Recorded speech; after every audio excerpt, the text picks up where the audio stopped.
everyone, and welcome back to another episode of Cactus Minute. In today's episode we are looking at Thelocactus Lloydii. That's a typo. Anywho, this guy here in magnificent double bloom at the moment. I'm going to pan up so you can have a look at just how incredible this flower is. Well, the two of them actually. So they're predominantly white with pink highlights throughout, and these two have busted out in perfect timing and fanned out very nicely. The petals are exceptionally long and very nice. This one does not have a scent, but still it's quite remarkable, and you can see the body of the plant here. So it's quite heavily spined, and it's got this nice sort of bumpy sort of texture to it. I very much like the body of this cactus and the different colour spines. So you've got white, and then there's the red throughout, which is very nice. This is a very easy cactus to grow. I'd put it around a 4 to a 5. I don't consider this difficult to grow at all.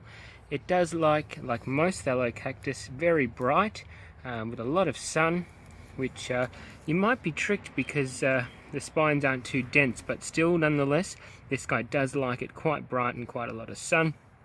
In terms of water requirements, I'm going to sort of put him in the sort of, I hate to say it, but the standard sort of cactus category. He'll take a light to moderate amount of water.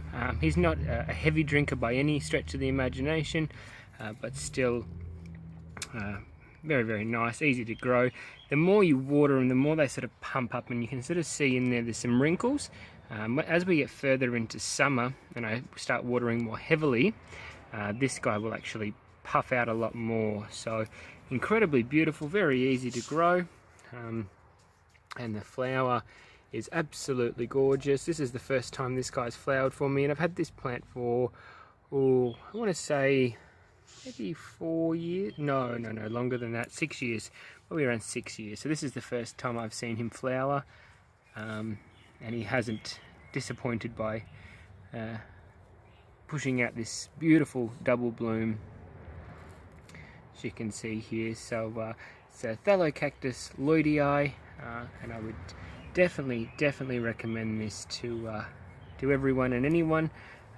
High resistance to pests and diseases. This guy has never been afflicted with anything, even when I've had plagues of mealybug or spider mite or whatever else. These guys seem to just battle on through, and nothing likes to attack them.